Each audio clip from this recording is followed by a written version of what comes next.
Hear him? I wish I had a stick to put the GoPro on. You can see how mean he is.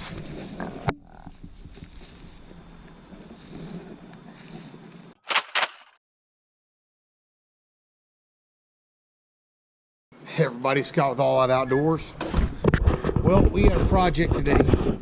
We have a new squirrel dog puppy, in the house. So we're going to come outside today and we're building a squirrel trap so we can live catch some squirrels and using the training to use in the training of this new pup.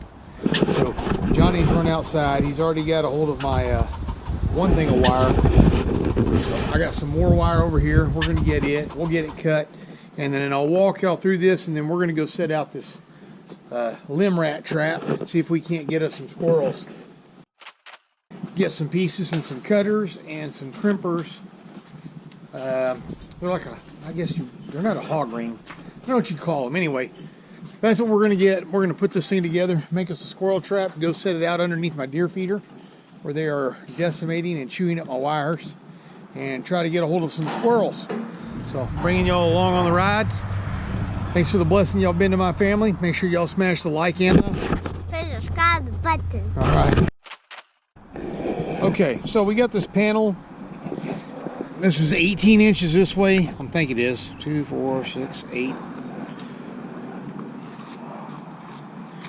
12. Yeah, so it's 18 inches by 24 inches here. And I'm going to open this up. I don't know if you'll be able to see it real well. So I have a tunnel going through the middle. So when the lid's on it, this will be a doorway in, that'll be a doorway in, and this is just room to move around. So what I do here is I'm going to put a pivoting door, so when it has feed and stuff in it, they'll push it up, and when it falls down, they can't get back through. So you build a door that's kind of like this. So when it lifts, the top ends up, and then it falls down, and it's against this. One of the things I learned is put the bars on the outside right here so it can run smoothly down that. If you do it this way, your door is going to catch on these on the wire here on the way down. So always use the smooth edge on the inside, which I didn't do right there. Good grief. The Fukushima have I done. Well, anyway, so don't do like this where I wasn't paying attention, okay? So that's what we got here. I got to get the lid on it. I was debating on whether I could build this where I have a removable lid to remove the squirrels rather than having to cut a door in the top of it. We might try that out. I have a lot of fasteners, cage fasteners that I'll use for this. So all that's left now is to install our door right here. So when they walk in, they push this door up and then it falls down and you got your limb rats caught in there. These traps like this, I don't even know what they're called. They sell for $100 and something a piece for the trap. A Harbor Freight $15 tool with all the J-clips you can use right here is all you need to make it, and then your wire. If you buy the wire in bulk at a feed store, it's really not that expensive. With a 25-30 yard roll of wire like this, you could probably build 5 or 6 of these traps. So anyway, that's what we got going. As soon as I get done with it, we're going to go set this thing out. Probably going to put a another trap out for our what are they called? The trash bandits. Limb rat. No, not limb rats. We have a bunch of racoons, trash bandits, that are raiding the feed and stuff out here. It looks like they're eating some fish out of my pond, so we're going to go put a dog-proof trap out, hammering the stake and stuff like that, so you'll get to see the squirrel trap in action and the other one. So stay with us, and we'll be going through the rest of this. All right, here's my trap. You got seed in there. The the squirrel comes in and lifts this, and then it drops down. And because of this angle right here at the bottom, he can't come back out because he'll be standing on this door while he's trying to move. Same thing on the other side. Push its way in. So we're going to take this dude out, clear out a spot of leaves, and drop it on the ground with some bird seed in it, and see how long it takes us to get a limb rat. And then we can start training the Rocky the squirrel dog. So he's a little over 4 months old, 4 months and a week old now. So we're gonna put him to work. He's really gamey, likes to look up in the trees and stuff. We've been on a couple of squirrels, but he hasn't seen one running around in the tree. He's been there when we've shot one and stuff like that, but you know, by the time he realizes we're after one, they're usually already gone. So we're gonna teach him to use his nose better and stuff. And one of the tricks I know is get a live squirrel in a cage, get him super excited about it, let it out, let it run up a tree, one of the trees with nothing around it, and then let him bark at it for a while, things like that. And then you can always shoot it, bring it down, give it to him as a treat so he understands that it's part of what he's supposed to be doing. But we're looking forward to doing some of this, so stay with us. We're going to go get this trap baited out. All right, so we got one bullet so we can go shoot the raccoon. Okay, come on.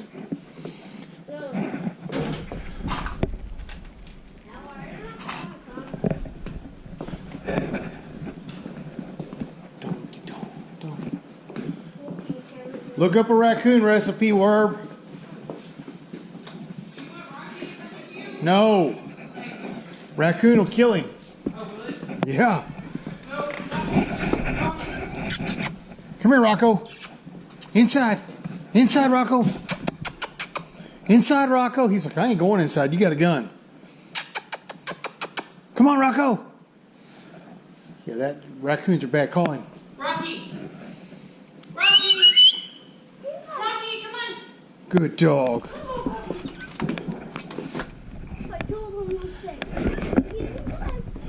All right, come on.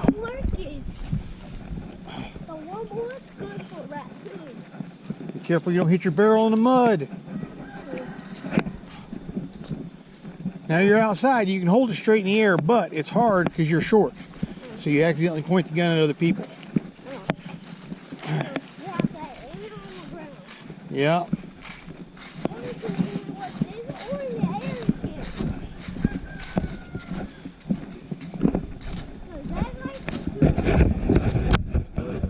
So didn't want to use the 12 gauge. Don't want to make a lot of noise out here because we hunt on the property. These are called 22 quiets. Because believe it or not, a 22 is actually a little bit supersonic. About 3/4 of the rounds are supersonic. So we're going to come out here and harvest the trash bandit that's also running around eating stuff out of my pond. Now, for those of you that don't know, raccoons are extremely mean. Holy cow, they are tough creatures. Look at this dude. Go hear him. You know, he can only reach to right here at this circle. So.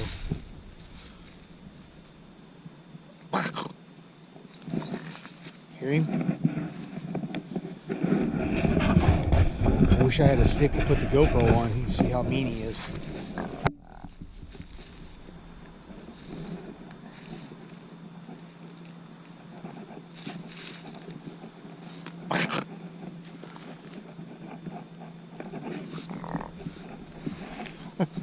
He's got a beautiful winter coat.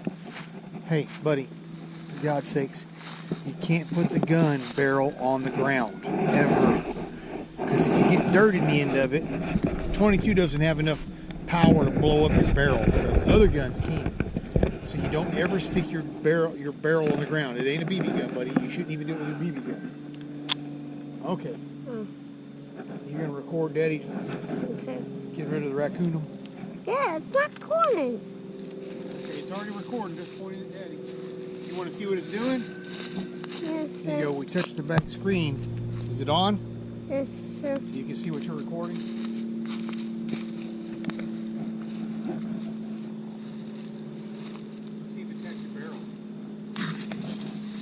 Bite that barrel.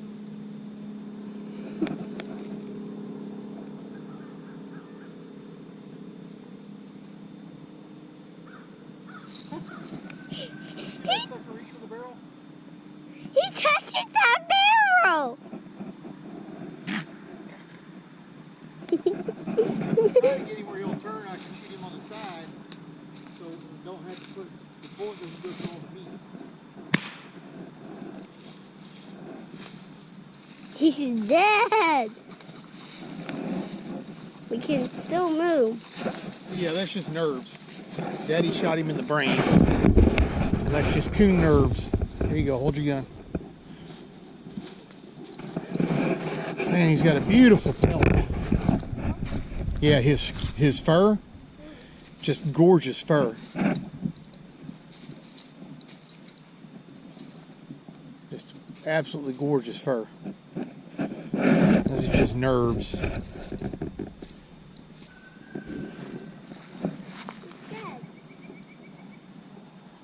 Yeah, man, we got a bunch of leaves in the pond. Yeah.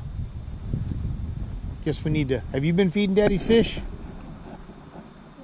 didn't feed him today. Okay.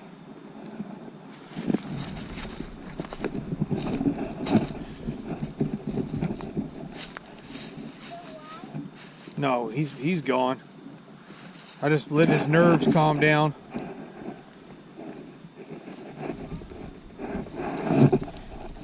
Let him finish up.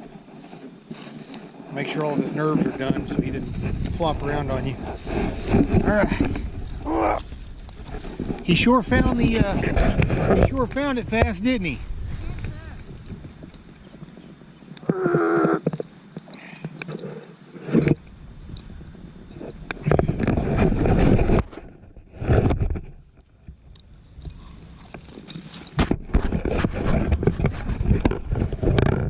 Yeah. We gonna reset it? Gonna reset it? Okay.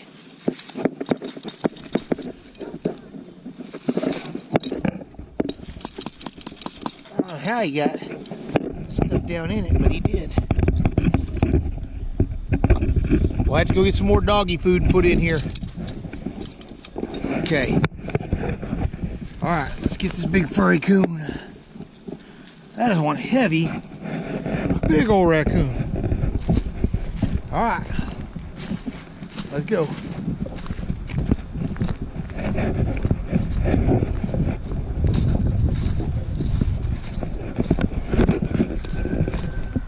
I guess we should have put a game camera on it and recorded catching him.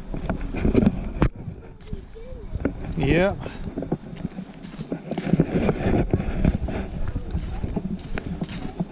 Yeah.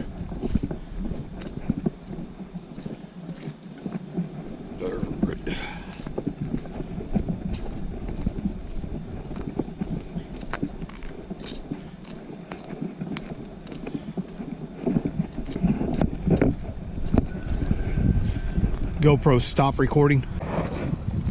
So now we're going out on part 2 of our trapping day. Got about half a cup of bird seed down here. And what we're going to do is we're going to put this down in my hammer coming into the doors. And Johnny's got a handful, quite a bit in the middle of the trap here. Dog food, okay. And then so we're going out here. I got a bunch of raccoons that are running around on my creek, on my pond. Out here, and I paid a lot of money for my hybrid brim that I have in my pond, and I don't want to feed them to raccoons. Come into the door. We're going to go out here and set a trap straight to the doors. Get them in here. I learned my lesson. I don't know why I cleared the spot out. These out one time, and the stinking raccoon chewed through my rope. So they're not going through. See a raccoon running around with a trap on one leg. Ready for that one, Johnny? Probably mine. Anyway, we're going to get this sucker set out real quick. I'm not going down real far. And we're just goofing around, hanging out, doing family together. So that way, if it rains, I don't have to worry about losing my trap in the water. We have a squirrel. We're going to bring a cable out here and let him go nuts barking at it. Gets it set in. This is your driver. So stay tuned for the adventure. Sits into this groove right here. I'm not going to be going anywhere with this trap for a long time. So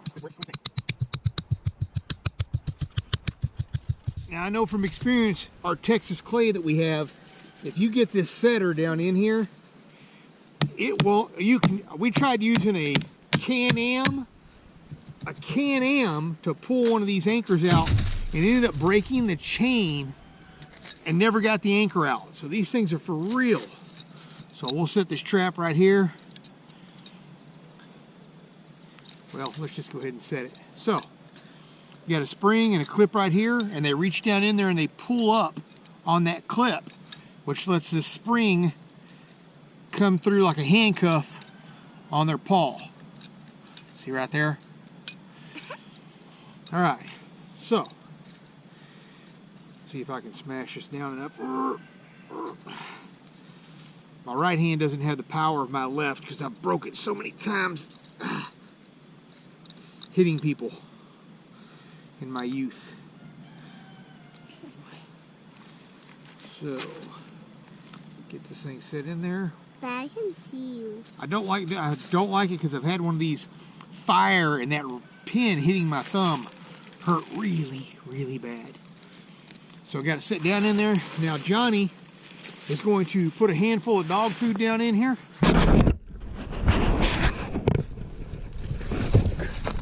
Throw some dog food down in there. There you go. Now drop a couple pieces outside. Right here. Just drop it right here. There you go. All right. So we're all set. Dog food's out. Got my little pond here. So we'll see when we get us a trash bandit. We're going to eat the trash bandit. Trash bandit. We're going to eat him. We're going to eat him. We got to figure out a recipe for trash bandit. Now, for those of you that don't know, raccoons are extremely mean. Holy cow, they are tough creatures. Look at this dude. Go hear him. You know, he can only reach right here at this circle, so.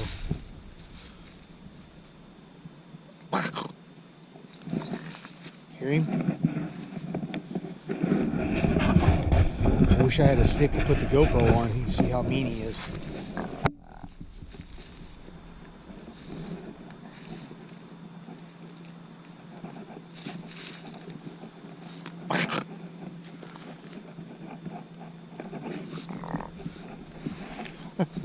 He's got a beautiful winter coat. We can still move. Yeah, that's just nerves. Daddy shot him in the brain. And that's just coon nerves. There you go, hold your gun.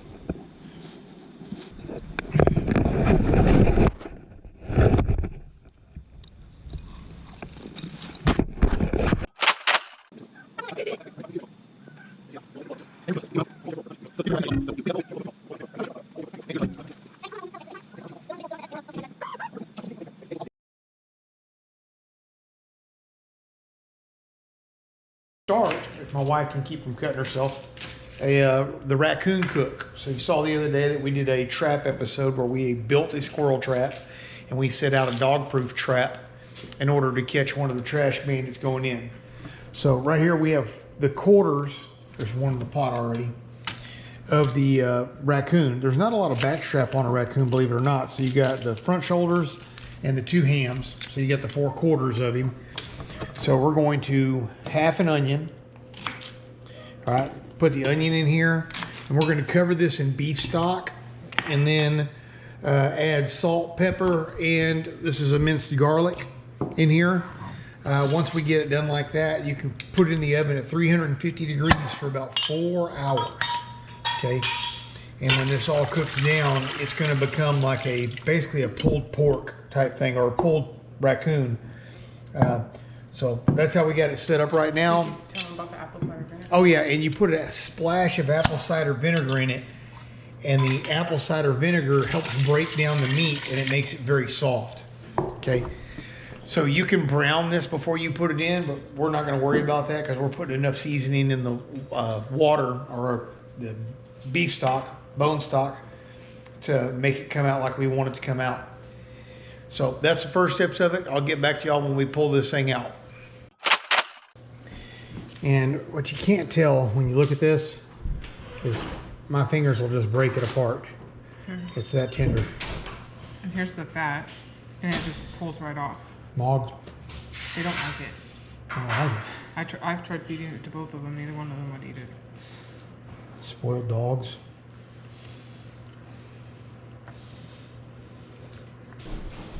He spit it right out. Mm-hmm.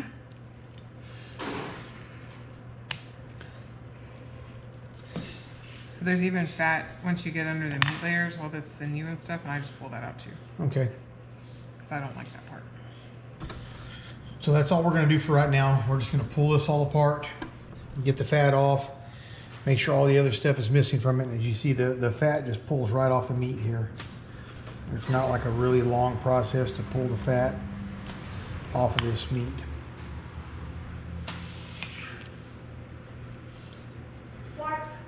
I had this before when I was a kid, and I found it to be really greasy.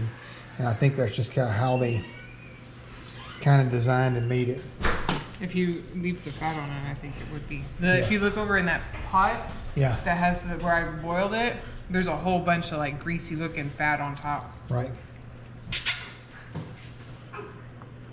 Rocco! Rocco puppy! Hey, Rocky!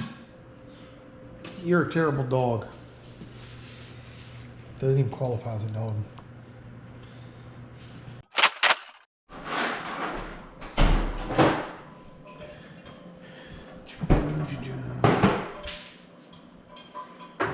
So we are here, and this is completely done. That is the pulled, well, it's, what would you call it, Verb? Racoon carnitas. Racoon carnitas. So this is supposed to be eaten with a tortilla, Onions and cilantro. onions and cilantro. But that's it right there. I'm gonna take a little try of this here. Actually, I'm gonna do the Verb first because women first, ladies first.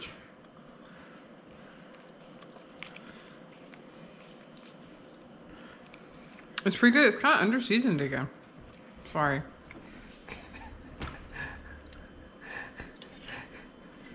Well, I'll get this to the Verb.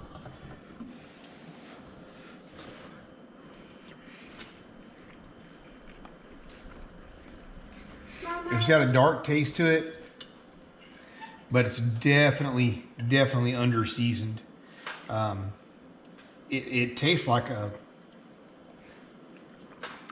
pot roast. Really, it does. It's got a little bit of a, I don't know, bitter would be the term I would be looking for because of the seasonings that's on it or the lack thereof. That's the term I would give it. Hang on, let's see something here. Where's the Creole seasoning?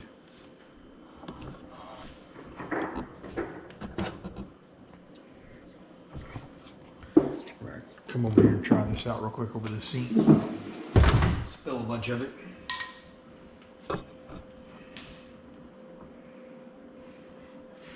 There we go. Put some Creole seasoning on, we'll see here.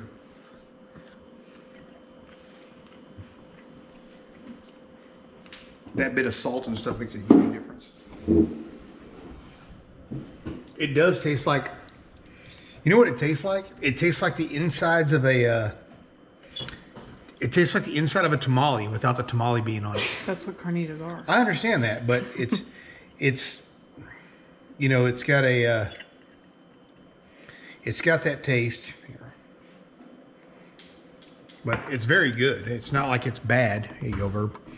Try with that Creole seasoning. Oh yeah, that's hot there. Yeah. It just, the way we did it, we're always worried about, she's always worried about over seasoning something. So, you ready to try it, Johnny? I'm gonna try the raccoon. Blow on it a little bit so it's not hot. All right, take a bite.